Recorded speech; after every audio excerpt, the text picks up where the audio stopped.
similar to how within the children's book space, they sort of slowly introduce those new concepts.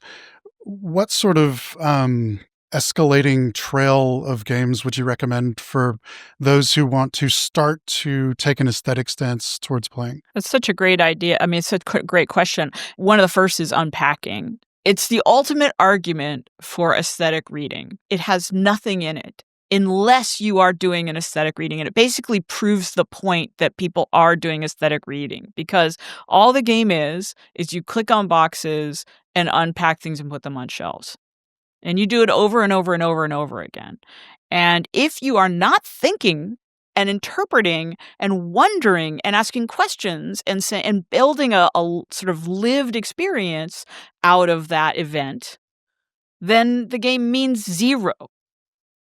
And so we know for a fact that it does not mean zero, because so many people have unpacked hundreds of boxes in unpacking and, had a deep experience about it.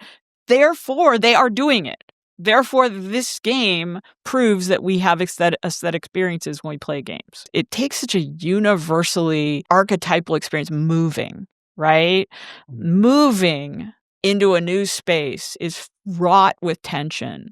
It's wrought with right? Like an when we talk emotion. about like memory and emotion, like it's one of the highest stress times in life, right? High stress, and it's all the good and the bad wrapped up together in objects that we are putting and taking out of boxes and moving from one space to another and trying to create our identity around space and things. And it's just so, everything is so encapsulated. So that to me is a really good one. The other one that we use in the book is Lost Words, because it makes the written page with words on it into a platforming game.